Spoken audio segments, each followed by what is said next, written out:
Swastiastu. Om Awigamastu Namo Buddhaya. Perkenalkan, nama saya Nimade Arin Kemalasari dengan NIM 21130111013 dari program studi S1 Pendidikan Matematika Rombel 7 Agama Hindu. Dalam video ini saya akan membahas mengenai Trihitakarana dan Pancasembah. Adapun topik yang akan dibahas yaitu mengenai pengertian Trihitakarana, bagian-bagian Trihitakarana, contoh penerapan Trihitakarana, fungsi Pancasembah dan rangkaian dari Pancasembah.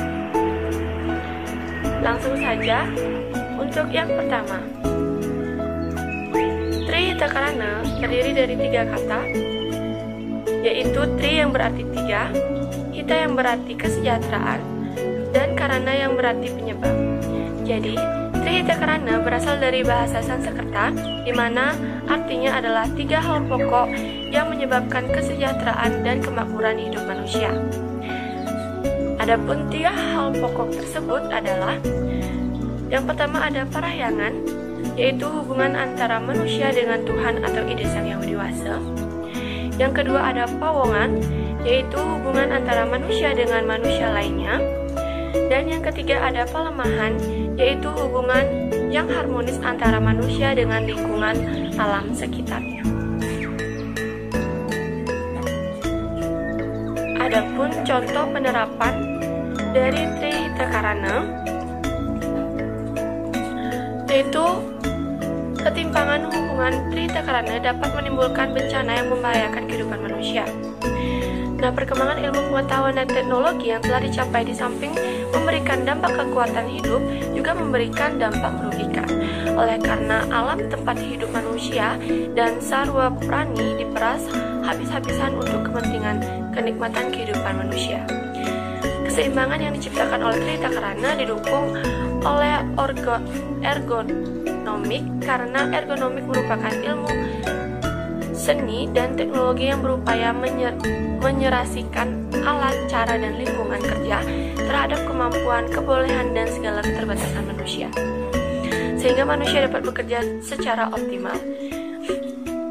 Nah, langsung saja untuk penerapan dari yang pertama, bagian Trihitakarana yaitu parahyangan, di mana penerapannya dapat ditunjukkan dengan upaya pelaksanaan dewayatnya, karena parahyangan itu merupakan hubungan antara manusia dengan Tuhan, maka penerapannya dapat dilaksanakan dengan dewayatnya, misalnya dengan membersihkan pura-pura, rajin sembahyang, dan juga melaksanakan ajaran-ajaran agama dan menjauhi larangan-larangan Tuhan.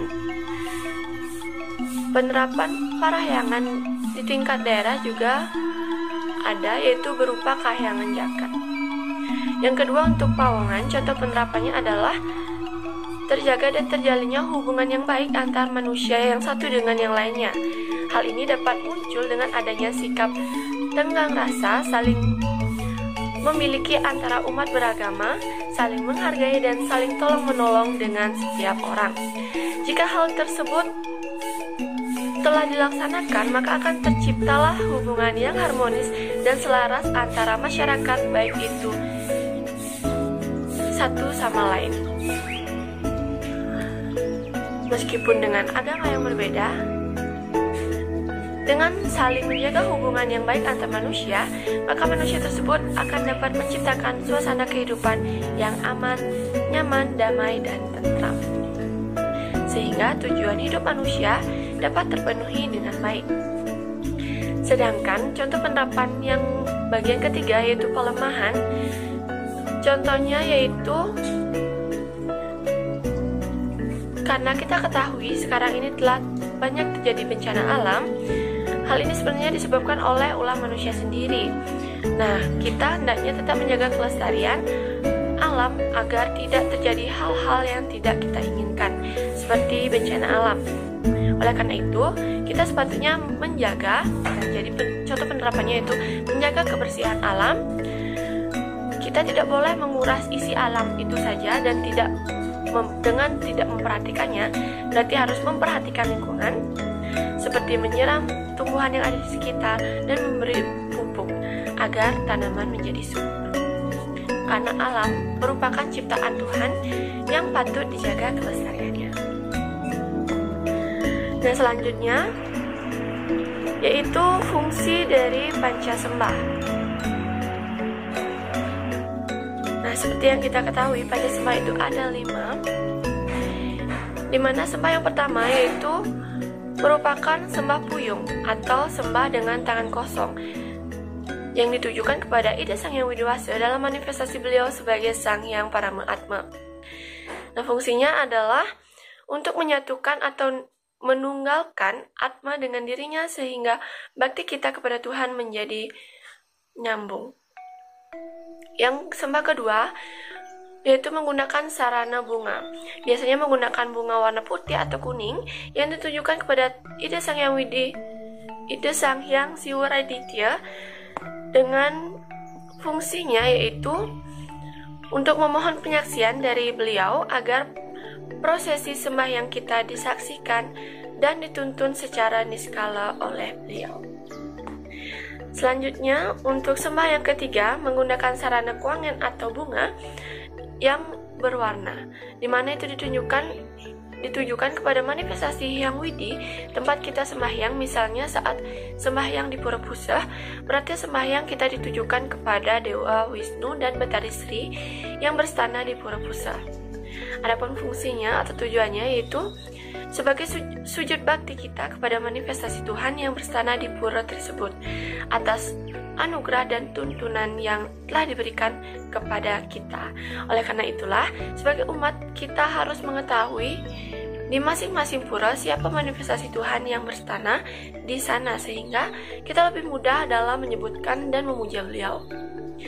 Selanjutnya, sembah yang keempat yaitu dengan menggunakan sarana kuangan atau bunga yang ditujukan kepada manifestasi Tuhan yang berstana di pura tempat kita sembahyang untuk memohon anugerah dari beliau agar masuk ke dalam diri. Pada prosesi inilah kebanyakan umat beliau bisa merasakan dengan betul anugerah yang beliau turunkan ke dalam diri karena pintu rohani dan juga cakra itu terbuka. Nah, selanjutnya yaitu untuk sembah yang kelima, fungsinya adalah mengucapkan syukur dan terima kasih atas tuntunan dan anugerah yang diberikan saat kita sembahyang. Nah, untuk selanjutnya yaitu mengenai rangkaian Pancasembah, bisa dilihat dalam video berikut.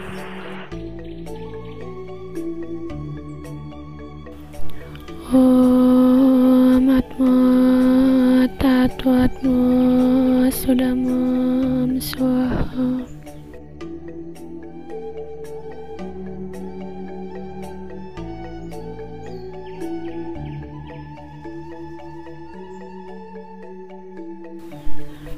Om Aradidya Asya Param Jyoti Rakdo Tejo Namastuti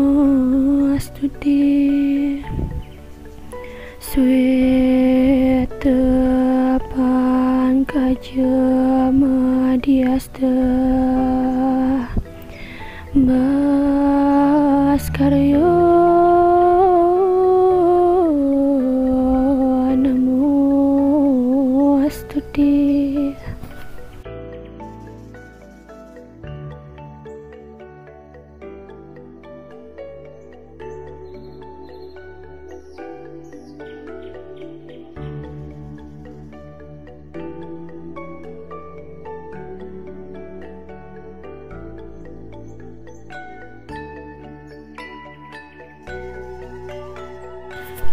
Om Namo Devaya Destinaya Sarva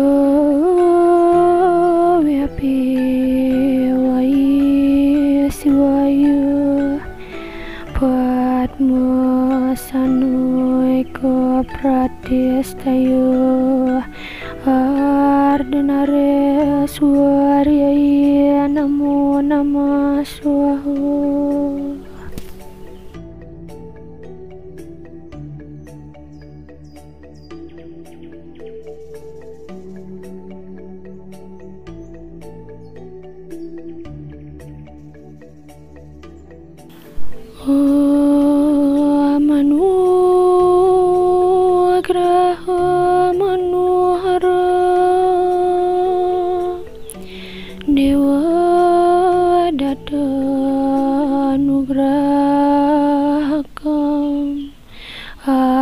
Janam sarwa pujanam nama sarwa nugrahakam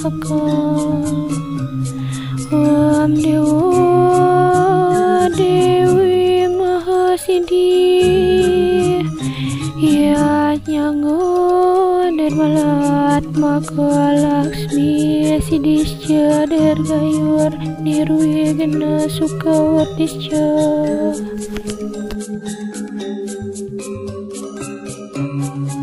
Om Dewa Suksma Prama Cintya Namo Swaha. Baik, demikian yang dapat saya sampaikan. Mohon maaf apabila terdapat kesalahan. Saya tutup dengan Paramo Santi. Om Santi, Santi, Santi.